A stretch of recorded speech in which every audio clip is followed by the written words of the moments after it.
நம்ம பூமியோடைய தரைப்பரப்புல இருந்து ஏறத்தாழ 520 கிலோமீட்டர் உயரத்தில் தான் இந்த ஹப்பிள் அப்படின்னு சொல்லப்படக்கூடிய ஒரு ஸ்பேஸ் டெலஸ்கோப் ஆனது நம்ம பூமியை ஆர்பிட் பண்ணிட்டு இருக்கு, அதாவது சுற்றி வந்துட்டு இருக்கு. இந்த மாதிரியான விண்வெளி தொலைநோக்கிகள் நம்ம பூமியில் யூஸ் பண்ணுற டெலஸ்கோப்ஸ் மாதிரி இருக்காது. நம்ம பூமியில் யூஸ் பண்ணுற தொலைநோக்கிகளை விடவும் அதிபயங்கரமான ஆற்றல் கொண்டது தான் இந்த விண்வெளி தொலைநோக்கிகள். இந்த ஹப்பிள் அப்படின்னு சொல்லப்படக்கூடிய ஸ்பேஸ் டெலஸ்கோப் ஆனது நம்ம பூமியிலிருந்து, அதாவது நம்ம பிரபஞ்சத்தில் தொலைதூரத்தில் இருக்கக்கூடிய விஷயங்களை கூட ரொம்ப அழகாக கேப்சர் பண்ணக்கூடிய சக்தி இந்த ஹப்பிள் ஸ்பேஸ் டெலஸ்கோப்புக்கு இருக்குது. அந்த வகையில் இந்த ஸ்பேஸ் டெலஸ்கோப் ஆனது இப்போ நம்ம பூமியிலிருந்து ஏறத்தாழ 30 லட்சம் ஒளியாண்டுகள் தொலைவில் இருக்கக்கூடிய, அதாவது 30 லட்சம் லைட் இயர் தொலைவில் இருக்கக்கூடிய ஒரு டுவார்ஃப் கேலக்சி அப்படின்னு சொல்லப்படக்கூடிய ஒரு குள்ள கேலக்சியை கண்டுபிடிச்சிருக்குது. கேலக்சி அப்படின்னா நார்மலாக நம்ம சோலார் சிஸ்டம் இருக்கக்கூடிய கேலக்சியோட பேர் மில்கிவே கேலக்சி அப்படின்னு சொல்லுவோம். ஸோ இந்த மாதிரியான கேலக்சியில் 40,000 கோடிக்கும் அதிகமான நட்சத்திரங்கள் இருக்கும்.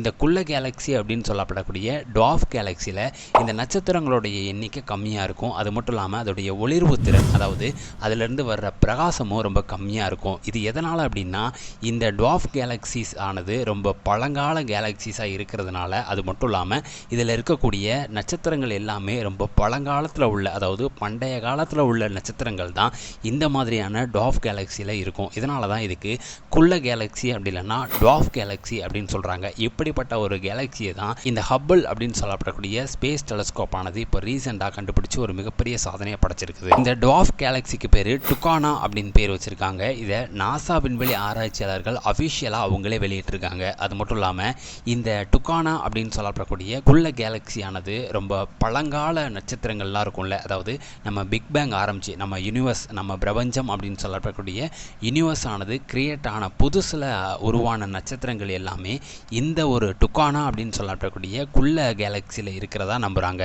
ஆராய்ச்சியாளர்கள் இந்த டுகானா அப்படின்ற குள்ள கேலக்சியை ஒரு புதை படிவம், அதாவது பிரபஞ்சத்துடைய புதை படிவமாக தான் பார்க்குறாங்க. புதை படிவம் அப்படின்றது என்ன அப்படின்னா, நார்மலாக நம்ம பூமியோடைய வரலாறை தேடுறதுக்காக சில இடங்களில் குழி தோண்டி, அதாவது ரொம்ப ஆழமாக குழி தோண்டி அங்கேருந்து சில புதை படிவங்களெல்லாம் எடுத்து அதை ஆராய்ச்சி பண்ணி நம்ம பூமியோடைய வரலாறு இப்படிலாம் இருந்திருக்கு அப்படின்னு சொல்லிட்டு நம்ம தேடுவோம்ல, அதே மாதிரி விண்வெளியை பற்றி ஆராய்ச்சி பண்ணணும் அப்படின்னா இந்த மாதிரி பழங்கால டுவார்ஃப் கேலக்சிஸ் எல்லாம் ஆராய்ச்சி பண்ணுவாங்க.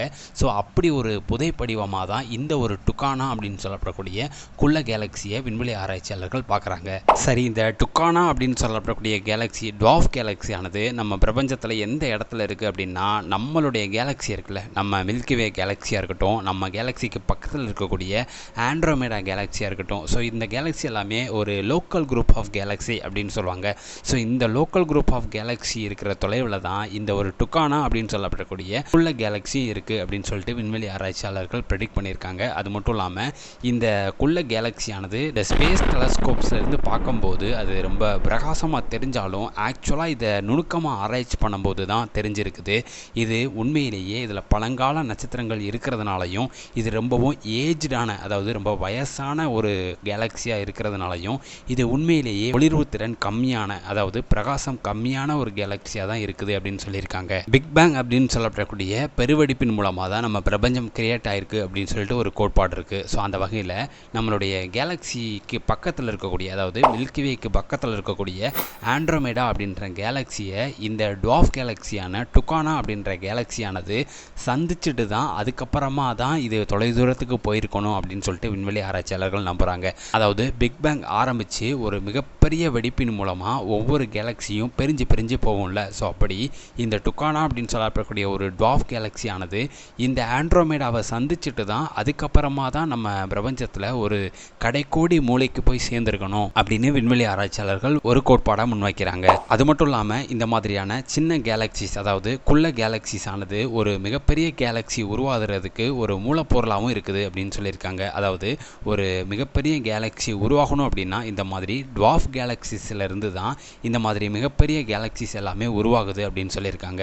சரி, அப்படின்னா இந்த குள்ள கேலக்சியான டுகானா அப்படின்னு சொல்லப்படக்கூடிய டுவார்ஃப் கேலக்சியை கண்டுபிடிச்சதுனால விண்வெளி ஆராய்ச்சியாளர்களுக்கு என்ன பயன் அப்படின்னா, இனி வருங்காலத்தில் நம்ம விண்வெளி, அதாவது நம்மளுடைய பிரபஞ்சமானது எப்படி கிரியேட் ஆனது அப்படின்னு சொல்லிட்டு கண்டுபிடிக்கிறதுக்கு, அதாவது ஆராய்ச்சி பண்ணுறதுக்கு இது ஒரு ஆதார பொருளாக இருக்கும் அப்படின்னு சொல்லியிருக்காங்க. அது மட்டும் இல்லாமல் இந்த டுகானா அப்படின்னு சொல்லப்படக்கூடிய குள்ள கேலக்சியானது மற்ற குள்ள கேலக்சிஸை விடவும் ரொம்ப குட்டியாக இருக்கிறதுனால இது மிகவும் பழமை வாய்ந்த ஒரு கேலக்சியாக, டுவார்ஃப் கேலக்சியாக நம்ம பிரபஞ்சத்தில் இருக்கக்கூடும் அப்படின்னு சொல்லியிருக்காங்க.